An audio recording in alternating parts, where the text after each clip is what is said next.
భూమి ఆమె ఇష్టంతో నా పేరు మీద చేసింది. భూమి నాది నాకు కావాలంటుంది అన్నమాట. కావాలని చెప్పి పంచాయతీ పెట్టింది. సరే నీకు కావాలంటున్నావు కదా, నువ్వు ఎందుకు చేస్తావు మరి నాకు? ఇప్పుడు ఆమె అంతా అమ్ముకొని పోయింది, భూమి ఇల్లు అమ్ముకొని పోయింది అన్ని జాగాలో. నీ ఇష్టంతో ఇది కూడా ఆమె వచ్చి అడిగితే ఇవ్వాల్సి వస్తుంది, ఇస్తే అమ్ముకుంటుంది మళ్ళీ అది కూడా. అట్లా అని నువ్వు ఒక నలుగురు చెప్తే చేసినావు.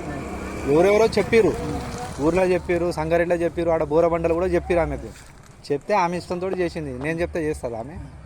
నేను చెప్తే ఏ మాటనో చెయ్యదు, చేసింది. చేసినాక ఇప్పుడు మళ్ళీ కావాలని అంటున్నావు. సరే చేస్తా, మళ్ళీ కావాలంటున్నావు కదా, చేస్తా. గుడికాడ కూర్చున్నాను చెప్పిన చేస్తా. ఆమె మీద కేసు వేయండి. ఎట్లా అమ్ముకొని పోతుంది? అవన్నీ ఎవరైనా అమ్ముకొని పోతుంది. ఇప్పుడు నేను అడిగితే తప్పు అవుతుంది. మరి నువ్వు అడుగు, ఆమె మీద కేసు వేయండి. కేసు వేస్తే భూమి ఏమన్నా వచ్చింది అనుకో, పిల్లలకి అయింది అనుకో, నాకేమన్నా వస్తుంది? ఆడ నాకేం రాదు కదా, వాళ్ళకే కదా. నాకు ఇక్కడ వచ్చేది లేదు, పోయేది లేదు.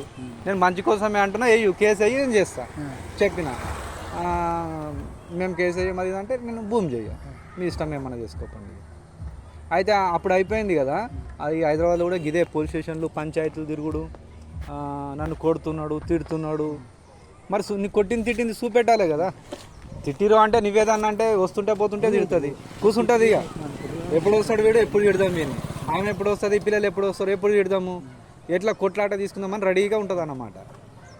ఇక మరి నీ కొట్టిరంటున్నాగా చూపెట్టది. పోలీస్ స్టేషన్లలో పోతుంది, వీళ్ళకి చెప్పుకుంటుంది, వాళ్ళకి చెప్పుకొని తిరుగుతుంది. అంటే ఇవి నేర్పడం మాటలు మొత్తం. ఎందుకు అంటే ఇట్లా కొట్టిండి తిట్టుండి అని చెప్పి పోలీస్ స్టేషన్లో పోయినా కానీ, లేదంటే కలెక్టర్ ఆఫీస్ పోతే ఏంటంటే భూమి ఆమెది ఆమెకి అవుతుందంట. వేరే ఎట్లా కాదు. అయితే బిడ్డకి చేస్తుంది, వేరేది ఏం లేదు, బిడ్డకి ఒకటే చేస్తుంది. ఆమె ఇష్టం, ఆమె ఇష్టం అంట. ఇష్టం అంటే సరిపోతుందా? ఇప్పుడు కావాలి, నేను గదే అన్న నాయన. ఒక ముచ్చట నేను చెప్తా. ఇప్పుడు నీకు చెప్తేనే బరువుకు వచ్చాము నలుగురు. ఇప్పుడు నీకు చేసినట్టునే బరువుకు వచ్చారు. ఆమె చేస్తే ఎట్లా తెలుస్తారు చెప్పేవాళ్ళని? ఎవరు నచ్చుతలేరు. ఇప్పుడు ఈడికి వస్తే కూడా చెప్పారు గదే, అవమ్మా నీ ఎవరు చేసినావు భూమి, నువ్వు చేసినట్టున్నావు కదా, ఎవరికి చేసినావు? నీ కొడుకేనా, నీకే పుట్టిండు అవాడు? నా కొడుకు కూడా కాదంటది. ఇప్పుడు కాదంటే ఎవరైనా నొప్పుతారా? అది చేసినావు, అయిపోయింది. ఇప్పుడు గుడ్డం చేసింది, నీకు చేస్తేనే అమ్మ పేరు నీకేం చేసుకున్నా నేను అన్న అంటున్నావు, ఇంకోటన్నా అంటున్నావు. మరి ఈ పొద్దు రేపు పొద్దుగాల ఆమెకి చేస్తే ఎవరికైనా చేస్తే ఒప్పుకోరు కదా, అప్పుడు ఒప్పుకోరు. అట్లా కాకుండా ఏదైనా ఉంటే మాట్లాడుకోవాలి. నేను చెప్పిన ఆ భూమి అయిపోయిందమ్మా, ఇప్పుడు నా పేరు మీద భూమి ఉంది, చెరువు కింద ఉంది, అక్కడ ఇంటుంది. అయితే ఆ భూమి ఉంది, కావాలంటే చేస్తాను చెప్పింది. అది అయిపోయింది, అమ్ముకున్నా. నేను నాకు కష్టం ఉండే, నేను బంగారం విడిపించినా, నువ్వు నాకు బంగారం ఇవ్వలేవు, ఏవేవో ఉండే, కష్టం ఉండే అమ్ముకుని. ఇప్పుడు నా పేరు మీద ఉన్న భూమి మరి చేస్తా అని చెప్పిన. వద్దు నాకు అదే కావాలో ఉంటుంది. అదైతే లేదమ్మా, మరి అదైతే లేదు, నేను చేయలేను, ఇక నాతోటి కాదు.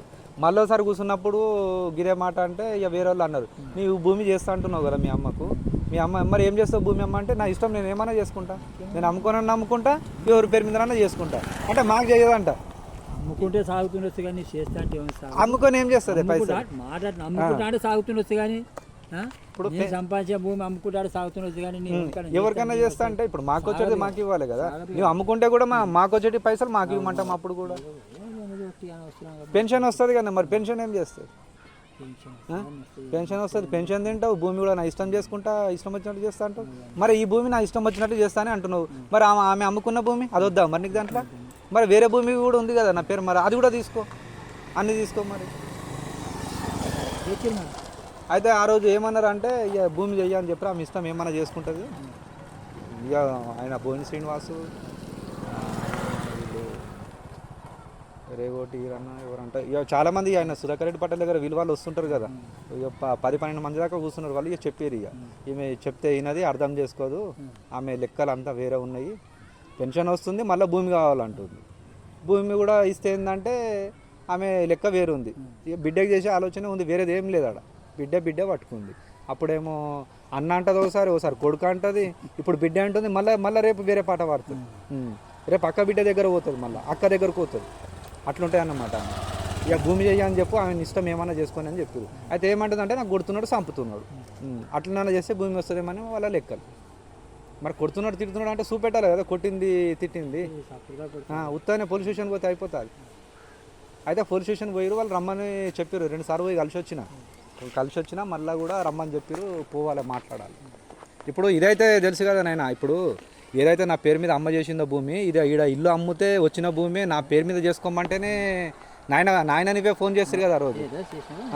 చేస్తేనే ఇప్పుడు నేను అంటిగానే ఇప్పుడు నా పేరు మీద చేసుకుంటే బాగుండదు అది. వానికి నాకు వంచిండు, ఇది సపరేట్ భూమి ఉన్నది. సపరేట్ భూమిలో సపరేట్ అయిపోయింది. ఏమనడానికి మంచిగా అయిపోయింది. ఏదో గాచారం తిరిగాడు తమాష ఉంటే తమాషా ఏంటి. ఇప్పుడు ఆ రోజు నేను ఈ ఎకరా భూమి నాయన నా పేరు మీద చేస్తే నాకు చేసుకుంటే ఈ లొల్లి ఉంటుండేనా? నేను చెప్పినట్లు వినకపోతుండేనా? అరే ఏమన్నా ఖరాబ్ చేస్తున్నామా మేము? భూమి అమ్మినామంటే కూడా లెక్క పొంటి ఉత్తగానే అమ్మినామంటే అయిపోయాయి అవి. ఆడ బోరబండలు ఇల్లు కూడా అమ్మే ఇప్పుడు అమ్మేసి. నేను అది కూడా అమ్ముతప్పుడు కూడా చెప్పిన, నేను ఈ ఇల్లు కనీసం ఇదన్నా ఊర్లో అమ్మింది, పట్టణచోట్ల అమ్మింది, కనీసం ఇదన్నా పిల్లల పేరు మీద చెప్పి మాట్లాడే అంటే ఈమెకు పైసలు కావాలని ఈమె అడుగుతావు, ఆమె పైసలు కావాలని ఆమె అడుగుతావు. ఇద్దరికి తన్నింది పోయింది, ఇద్దరికి దాన్ని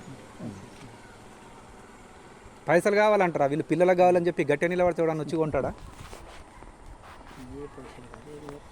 అరే పెన్షన్ వస్తుంది, నీకేం కావాలి? తిన్నికే కావాలి, తిన్నికే ఉండనికే కావాలి.